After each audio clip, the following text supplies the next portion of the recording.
ছাত্ৰ-ছাত্ৰীসকল আজি আমি এই ফ্ৰেন্ডছ কবিতাটোৰ অসমীয়া ভাঙনি সহ আলোচনা কৰিম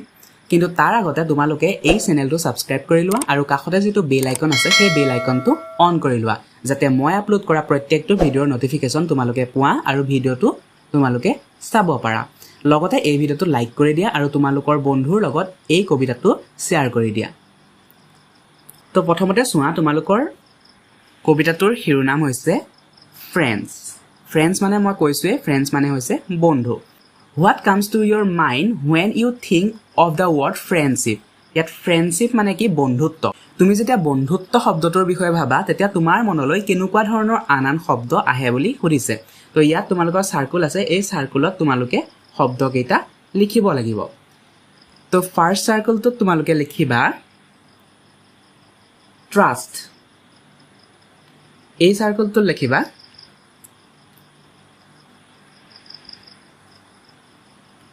Trust T-R-U-S-T Trust মানে হৈছে বিশ্বাস সেকেন্ড তো তোমালোকে লিখিব পাৰা care C-A-R-E care মানে হৈছে যত্ন লোৱা ঠিক তেনে ধৰণে থাৰ্ড যেটো সাৰ্কুল আছে সেই থাৰ্ড সাৰ্কুলটো তোমালোকে লিখিব পাৰা help H-E-L-P help মানে হৈছে সহায় কৰা আৰু যেটো চতুৰ্থ গোল আছে চতুৰ্থ ঘূৰণীয়া সাৰ্কুলটো আছে সেই সাৰ্কুলটো তোমালোকে কি লিখিব পাৰা support S U P P O R T support ইয়াত ফ্ৰেন্ডশিপ মানে বন্ধুত্বৰ কথা কোৱা হৈছে বন্ধু মানে আমি কি শব্দ মনলৈ আহে ট্ৰাষ্ট বিশ্বাস বন্ধু এজন বিশ্বাসী হয় কেয়াৰ বন্ধুৱে আমাক যত্ন লয় হয় না হেল্প মানে সহায় বন্ধুৱে তোমালোকে ইজনে সিজনক হেল্প নকৰা জানো সাপোৰ্ট মানে হৈছে সহযোগ বা সমৰ্থন কৰা যিকোনো কামত সমৰ্থন কোনে কৰে বন্ধুৱে কৰে ঠিক আছে এইগিটা শব্দ তোমালোকে লিখিবা প্ৰথমটো লিখিবা ট্ৰাষ্ট দ্বিতীয়টো লিখিবা কেয়াৰ তৃতীয়টো লিখিবা হেল্প আৰু চতুৰ্থ সাৰ্কুলটো লিখিবা সাপোৰ্ট ঠিক আছে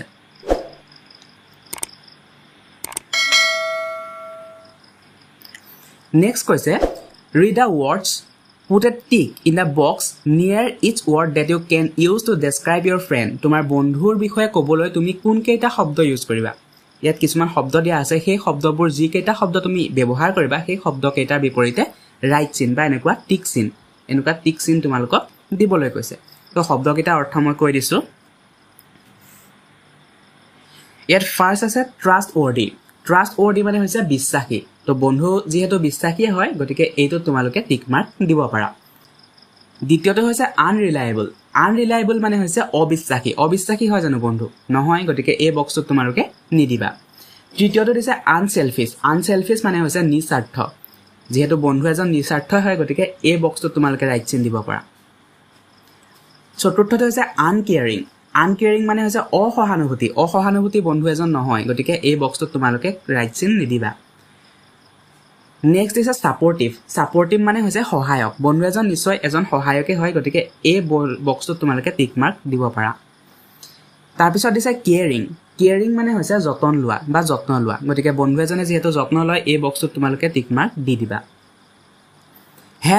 হেল্পফুল মানে হৈছে সহায়ক নিশ্চয়কৈ বন্ধু এজন সহায়কে হয় গতিকে এইটো টিক মাৰ্ক দিবা কাইণ্ড মানে হৈছে দয়ালু বা নম্ৰ গতিকে বন্ধু এজন কাইণ্ডে হয় গতিকে এইটো টিক মাৰ্ক দিবা আনহেল্পফুল অসহায় কৰে নেকি তোমাৰ বন্ধুজন অসহায় নেকি নহয় এইটো বক্সত নিদিবা ইনডিফাৰেন্ট মানে হৈছে উদাসীন এই বক্সটো তোমালোকে ৰাইট চিন দিব নালাগে গতিকে তোমালোকে কোন কেইটা শব্দ দিবা ট্ৰাষ্টৱৰ্দি unselfish সাপোৰ্টিভ caring helpful and kind এই শব্দকেইটাৰ বিপৰীতে টিক চিন দি দিলে হৈ যাব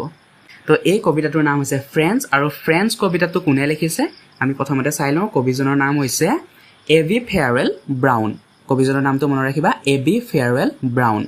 তো ফাৰ্স্ট আমি কি কৰিম কবিতাটো এবাৰ পঢ়ি লম Friends, how good to lie a little while and look up through the tree. The sky is like a kind big smile bent sweetly over me.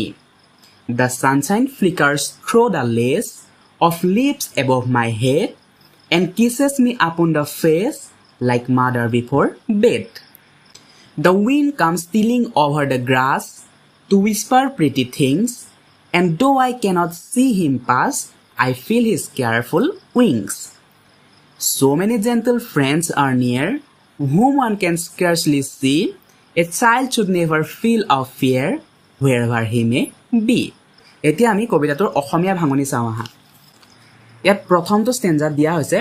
How good to lie a little while and look up through the tree. The sky is like a kind big smile bent sweetly over me. মানে কি কৈছে অলপ সময় শুই গছজোপাৰ মাজেৰে ওপৰলৈ চালে কিমান যে ভাল লাগে আকাশখন মোৰ ওপৰত মিঠাকৈ বেকা হোৱা এটা দয়ালু ডাঙৰ হাঁহিৰ দৰে আহি যেন পৰিহে যাব এই ষ্টেঞ্জাটোত এটো কোৱা হৈছে ইয়াত বেণ্ট মানে বেকা বেণ্ট মানে শব্দটোৰ অৰ্থ হৈছে বেকা নেক্সট ষ্টেঞ্জাটো চোৱা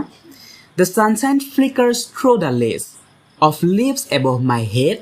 and kisses me upon the face like mother before bed. Yet flickers মানে হৈছে জিলমিলাই থকা লেছ মানে হৈছে ৰছী বা জৰি গতিকে এই প্ৰেগাফটোত কি কৰা হৈছে মোৰ মূৰৰ ওপৰৰ পাতৰ ৰছী বা জৰিডালৰ মাজেৰে সূৰ্যৰ পোহৰে জিলমিলাই উঠে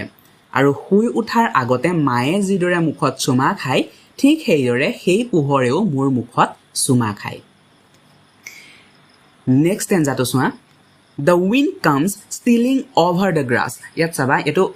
এনেকৈ দিয়া আছে এটোক অভাৰ বুলি পঢ়া হয় অভাৰ ঠিক আছে এটো অভাৰ বুলি পঢ়া হয় The wind comes stealing over the grass to whisper pretty things and though I cannot see him pass I feel his careful wings. ইয়াত whisper মানে কি কোৱা হৈছে whisper মানে ফুসফুসনি আমি যে মনে মনে কিছুমান কানত কথা কওঁ তোমালোকে কোৱা নাই সেই শব্দবোৰক কি বুলি কোৱা হয় whisper বুলি কোৱা হয় ঠিক আছে তো এই ষ্টেঞ্জাটোৰ অৰ্থ হৈছে